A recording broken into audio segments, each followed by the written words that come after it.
Hello everyone, this is doctor Jeevesh Yadav. तो according to NCSM syllabus हम लोग अदक तंत्र एवं विधि वैद्यक का पेपर जो है वो अपन देख रहे थे और इसके अंतर्गत 37 मोस्ट इंपॉर्टेंट टॉपिक्स हम लोग देख रहे थे जिनको आपको बिल्कुल भी इसका स्किप करना ही नहीं है अगर आप यूनिवर्सिटी एग्जाम दे रहे हो तो आज जो है अगेन कंटिन्यू करेंगे अपन 4th नंबर का जो टॉपिक है वो। तो लास्ट क्लास में हमने मॉडर्न के अकॉर्डिंग जो है पॉइजन का क्लासिफिकेशन देखा था और वही चीज़ यहाँ पे थोड़ा सा कंटिन्यू करना है अपने को, ठीक है। तो कार्डियोटॉक्सिक पॉइजन हमने देख लिया था जो क्या है हार्ट के ऊपर काम करते हैं। आज जो है हम लोग बात करेंगे 5th नंबर का क्लासिफिकेशन, वो है आपका एस्फिक्सिएंट। तो क्या होता है asphyxiant? The substance which causes by the decrease in the amount of a oxygen in the body accompanied by an increase of CO2 causing inability to breathing is called as a asphyxiant। मतलब यहाँ पे ये बोला गया है ऐसे substance जो क्या कर देते हैं, ऑक्सीजन का जो अमाउंट है बॉडी में उसको क्या कर देते हैं, कम कर देते हैं, ठीक है। या फिर ऑक्सीजन का जो अमाउंट है उसको कम ना करके CO2 का जो अमाउंट है उसके लेवल को बढ़ा देते हैं बॉडी में, जिसके वजह से ब्रीथिंग में प्रॉब्लम होते हैं। और ऐसे जो सब्सटेंस होते हैं उनको अपन एस्फिक्सिएंट कहते हैं। जैसे आपकी इसके अंतर्गत एग्जांपल में कार्बन मोनोऑक्साइड, कार्बन डाइऑक्साइड, ठीक है, H2S, साइनाइड, ये सभी आपके एस्फिक्सिएंट के अंतर्गत आते हैं। तो ये आपको ध्यान में रखने हैं। फिर नेक्स्ट हम लोग देखते हैं, ये तो हमने देख लिया मोड ऑफ एक्शन के आधार पे पॉइजन का क्लासिफिकेशन। अब बात करते हैं classification of poison on the basis of a medico legal aspect.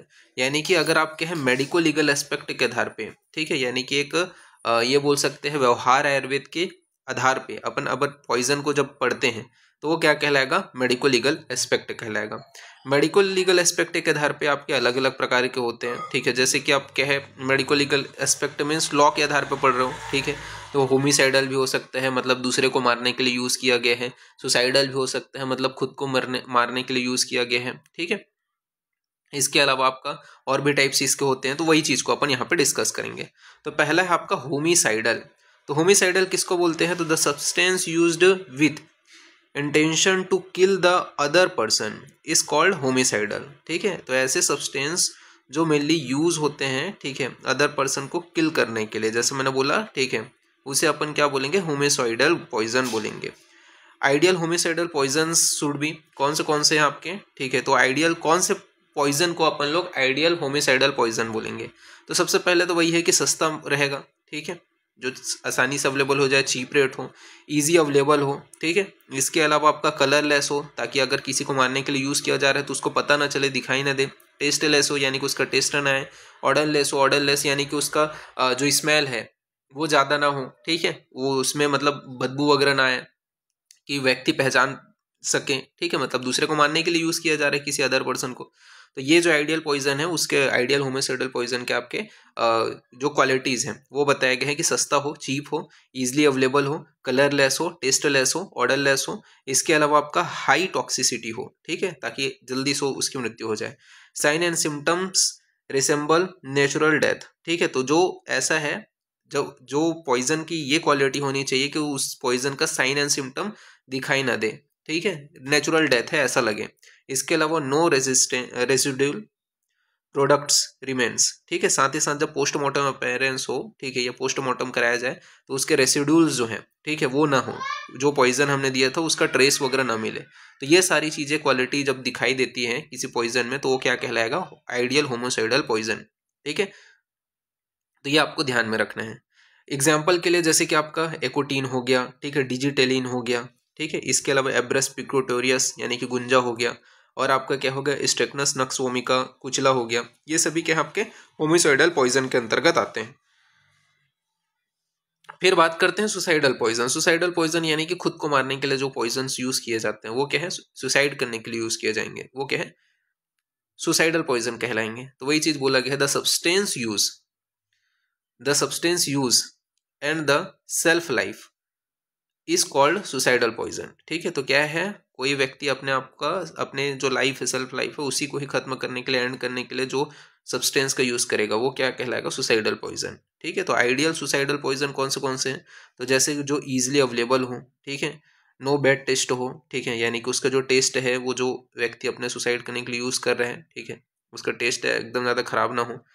Painless हो, हर कोई यही चाह रहे हैं, तो उसको खाने के बाद में उसकी मृत्यु पेनलेस रहे, आसानी से मतलब सस्ता हो, हाईली टॉक्सिसिटी हो, टेस्टलेस हो, ठीक है। इसके अलावा आपका प्लेजेंट टेस्ट हो, यानी कि थोड़ा अच्छा हो। इसके अलावा कैपेबल ऑफ है being take with food and drinking, ठीक है। तो यहाँ पे आपका बोला गया है ऐसा होना चाहिए कि उसको आसानी से किसी भी खाने के साथ में या ड्रिंक के साथ में मिला करके सेवन किया जाए, ठीक है। तो ये जो है आपका आइडियल सुसाइडल पॉइजन कहलाएगा, ठीक है, जो इजी अवेलेबल हो, ज़्यादा बैड टेस्ट ना हो, जिसको लेने के बाद में उसकी मृत्यु ज़्यादा मतलब पेनफुल ना हो, आसानी से अवेलेबल हो, हाईली टॉक्सिसिटी हो, ठीक है। तो ये सारी चीज़ें बताएगी, सुसाइडल हो गया। एग्जाम्पल के लिए ओपियम हो गया, ठीक है, बारबिट्यूरेट्स हो गया, ऑर्गेनोफॉस्फोरेट हो गया, कार्बोलिक एसिड हो गया, कॉपर सल्फेट हो गया, ये सभी आपके एग्जाम्पल्स हैं सुसाइडल पॉइजन के, ठीक है। क्लियर हो गया। एक्सीडेंटल पॉइजन के बारे में बात कर लेते हैं। तो एक्सीडेंटल पॉइजन बोला गया the substance which give the harmful effect when use by mistake is called accidental poison, ठीक है। तो एक्सीडेंटल पॉइजन किसको बोलेंगे, तो ऐसे substance which give the harmful effect, जो मेनली शरीर में क्या है हार्मफुल इफेक्ट शो अप करते हैं, when used by mistake is called accidental poison. जैसे कि एग्जांपल क्या आपका आर्गेनोफॉस्फोरस हो गया, कॉपर सल्फेट हो गया, स्नेक बाइट हो गया, कार्बन डाइऑक्साइड हो गया, कार्बन मोनोऑक्साइड हो गया, ठीक है। तो ये सभी के आपके एक्सीडेंटल पॉइजन, मतलब जो अचानक से किसी ने सेवन कर लिया और एक्सीडेंटली जिसकी मृत्यु हो जाती है, तो वो आपके एक्सीडेंटल पॉइजन के अंतर्गत आता है, ठीक है। जैसे अचानक से ही सांप काटता है तो वो क्या है एक्सीडेंटल हो गया, ठीक है, कॉपर सल्फेट या आर्गोनोफॉस्फोरस, ठीक है। तो ये सभी आपके एक्सीडेंटल पॉइजन है। फिर इसके बाद में अबॉर्टिफिकेंट पॉइजन, यानी कि जो अबॉर्शन के लिए यूज किया जाता है, ऐसे पॉइजन्स को अपन अबॉर्टिफिकेंट पॉइजन बोलेंगे। जैसे कि बोला गया है यहाँ पे the substance used to abort the foetus is called abortifacient poison, ठीक है। तो ऐसा जो सब्सटेंस जिसको अपन क्या है फीटस को अबॉर्ट करने के लिए यूज करते हैं वो क्या है अबॉर्टिफिकेंट पॉइजन कहलाएगा। इसके अंतर्गत आपका कौन से आते हैं, तो आपका जो जैसे क्विनीन हो गया, ठीक है, कोलेट्रोपिन हो गया, ठीक है, इसके अलावा प्लेम्बोगस हो गया, तो ये सभी किसके अंतर्गत आते हैं अबॉर्टिफिकेंट पॉइजन के अंतर्गत आते हैं।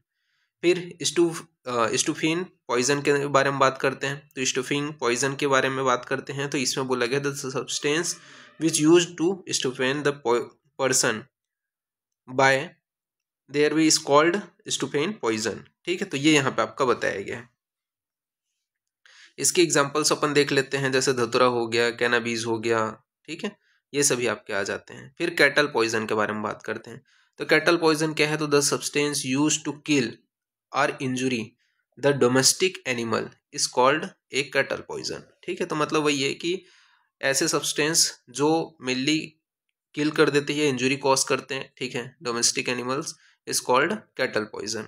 इसके अंतर्गत आपका एब्रस पिक्टोटोरियस आ गया, ठीक है, प्लेम्बोगस आ जाते हैं, तो ये आपको याद रखना है। तो ये जो है आपका मॉडर्न के अकॉर्डिंग क्लासिफिकेशन आपको विशेष रूप से ध्यान में रखना है। फिर नेक्स्ट आपका इंपॉर्टेंट जो क्वेश्चन अराइज होता है वो है आपके विष के गुण के विषय में, ठीक है। तो विष के गुण से आपका क्वेश्चन पूछा जाता है। तो ये श्लोक अगर लर्न हो सके तो मोर देन ज़्यादा बेटर है, ठीक है। क्या बोला गया है, सॉरी नीचे वाला श्लोक आपको याद करना है, ऊपर वाला श्लोक भी फिर भी पढ़ लेते हैं क्या क्या बोला गया है ताकि आपको डिफ्रेंशिएशन पता चल सके। तो रुक्षम उष्णम तथा तीक्ष्णम सूक्ष्म आसु व्यावी च विकासी विशदम च एव लघु अपाकी च तत् स्मृता, ठीक है। यानी कि आचार्य सुश्रुत ने क्या बोले हैं, यह जो विष होता है ये क्या होता है, रुक्ष होते हैं, उष्ण होते हैं, तीक्ष्ण होते हैं, सूक्ष्म होते हैं, आसुकारी होते हैं, व्यावी होते हैं, विकासीय होते हैं, विशद होते हैं, लघु होते हैं, अपाकी होते हैं, ठीक है। यह जो है ये आपके क्या है 10 गुण बताए गए हैं किसके, विष के, ये आपको याद रखना है।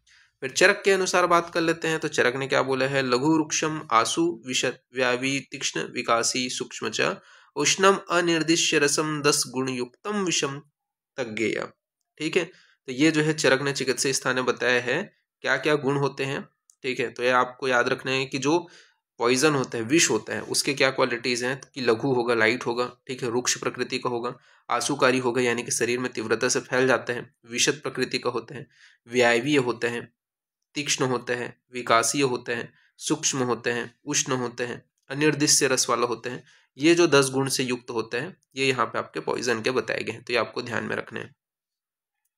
फिर विष के गुण एवं कर्म के विषय में बात करते हैं, ठीक है। तो आचार्य चरक ने जैसे बताए हैं गुण, ठीक है, तथा सुश्रुत ने बताए हैं उनके अनुसार क्या क्या कर्म है। तो जैसे कि इसका जो है रुक्ष गुण होता है, तो रुक्ष गुण होने के कारण क्या करते हैं आचार्य जो चरक हैं उन्होंने बोला है, आचार्य चरक ने क्या बोला है कि वात प्रकोपक होते हैं। सेम चीज सुश्रुत ने भी बोला है कि वात प्रकोपक होते हैं। उष्ण गुण के कारण क्या होते हैं, तो पित्त प्रकोपक होते हैं, चरक ने बोले हैं। सुश्रुत ने भी पित्त प्रकोपक बोला है, साथ ही साथ रक्त प्रकोपक भी बोला है। तीक्ष्ण गुण के कारण क्या होते हैं, तो आचार्य जो सुश्रुत है उन्होंने बोले हैं कि बुद्धि, मोह तथा मर्म बंधनों को नष्ट करने वाला होता है, जबकि चरक ने बोले हैं कि हृदय आदि मर्म बंधनों को नष्ट करने वाला होता है। सूक्ष्म गुण के कारण क्या होते हैं, तो सुश्रुत ने बोले हैं अवयव में प्रवेश करके विकार को उत्पन्न करते हैं, जबकि चरक ने रक्त प्रकोपक बोले हैं। आसु गुण के कारण क्या होता है, सुश्रुत ने बोले हैं शीघ्र प्राणहर होते हैं, जबकि चरक ने बोले हैं शीघ्र फैलने वाला होता है। फिर वायवीय गुण के विषय में बात करते हैं, तो सुश्रुत ने बोला है संपूर्ण शरीर में फैलने वाला होता है, जबकि चरक ने बोला है विष पाचन बिना शरीर में फैल जाता है, विष के पचे बिना ही शरीर में फैल जाता है। विकासी गुण के विषय में बात करें तो सुश्रुत ने बोला है दोष धातु मल का नाश करते हैं, जबकि चरक ने प्राणघ्न बोला है। विशद गुण के विषय में बात करें तो सुश्रुत ने बोला है क्या करते हैं, चिपकता नहीं है, जबकि चरक ने बोला है दोषों की गति को सुस्थिर नहीं करते हैं। लघु गुण के विषय में बात करें तो चरक ने बोला है दुष्चिकित्सकीय है, जबकि चरक ने भी इसे दुष्चिकित्सकीय बताया है। अपाकीय गुण के कारण सुश्रुत ने बोला है कि शरीर में कठिनाई से निकलते हैं, ठीक है। और अनिर्दिष्ट रस जो है ये किसने बताया है, अपाकीय गुण जो है वो आचार्य चरक नहीं मानते हैं, अनिर्दिष्ट रस बोलते हैं। तो अनिर्दिष्ट रस के कारण कफ प्रकोपक होते हैं। तो ये जो है आपके किसने बताए हैं, आचार्य चरक ने, ठीक है। तो ये आपको ध्यान में रखना है। तो यहाँ पे जो है इसका जो गुण है लघु, ठीक है, ये पासवर्ड रहेगा, लघु जैसा लिखा है वैसे ही आपको टाइप करना है, तो ये PDF ओपन हो जाएगा। तो इस प्रकार से आपका जो है ये जो है टॉपिक यहाँ पे आपका फिनिश होता है। नेक्स्ट जो क्लास होगा उसमें आगे का कंटिन्यूशन करेंगे अपन। अभी के लिए इतना ही, ठीक है। Thank you class.